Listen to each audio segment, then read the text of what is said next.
What's going on, guys? I'm gonna try to make this fairly quick video on how to compress the piston on an electric caliper.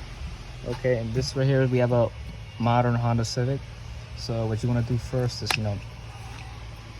take these off, and you have to remove these hex heads right here. So just a sec, bear with me. Okay, so just take this one out from the top. Nice. I'm hard working with one hand.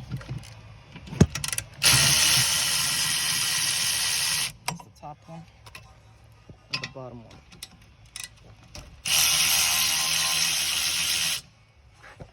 Okay. Now if you need to, push these in a little bit so you can get the caliper completely out the way. So now you want to pry this off right here.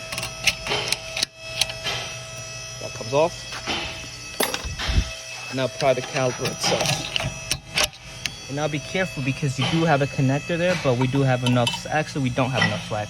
So we want to push on this tab,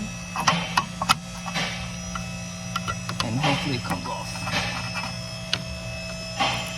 Cool. Connector's out. So now you should have, there you go. So yeah, don't do what I did. Don't pull on this harness. That's part of the motor. So let me just be clear and tell you that there are various ways of doing this. I know a lot of you may watch this and say, oh no, you can use a power probe, you can use a jumper box, jump these two pins and then get the piston to compress. But if you don't have any of that, this is a good way of doing it with common hand tools, and it works the same way on any other vehicle, not just on Hondas.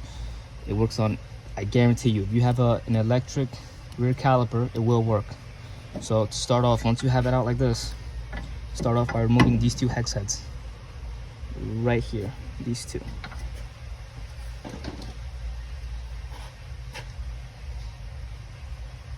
In this case, it's a 3/16, so go ahead. Oh, that's tight. Don't do that either.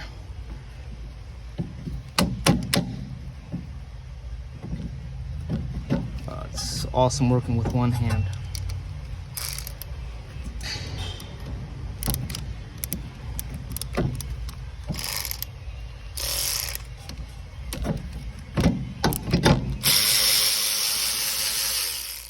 Sorry guys, I'm a mess.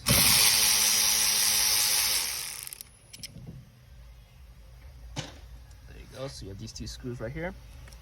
Now you should be able to wiggle it side to side, and you have it off like this. This you could put aside for a sec. And now this, you could either use pliers, try not to nick any of this, or you could just grab E-Torx.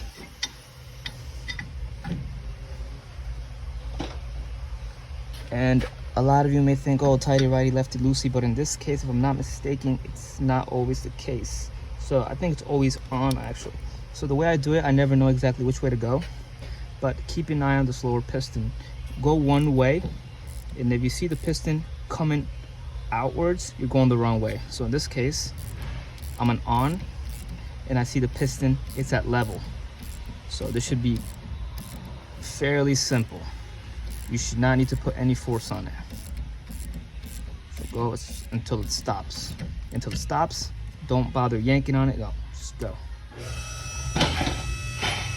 Now, that's the part where you can compress it normally. So I have big pin locks.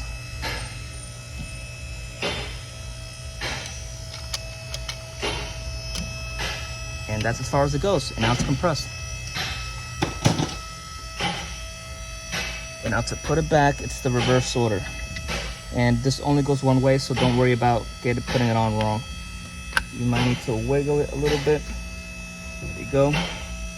Normally I put some anti-seize on these, but for the sake of the video, I'll just put them on.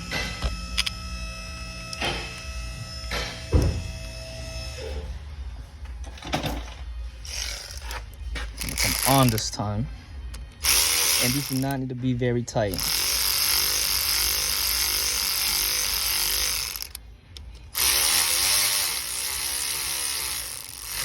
before I go a little bit at a time. That way you don't,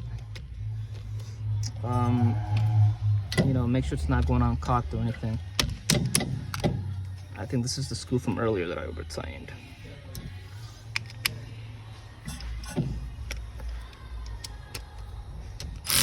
Very cool, and that's all she needs. And now it's compressed. That's all you need. By the way, there is no specific, like there is no trick to this. Once you put everything back together, you know, you plug it back in. Always remember to plug it back in. Once you plug it back in, everything is tight, whatever. You go back in the car, all you gotta do is pump the brakes. There is no, you don't gotta do anything with a computer. There is no setting anything up. No, this sets itself up. You don't have to worry about anything. All you gotta do is compress it, and then it takes care of itself. So yeah, I hope you guys found this video helpful, and now I gotta replace these pads and rotors.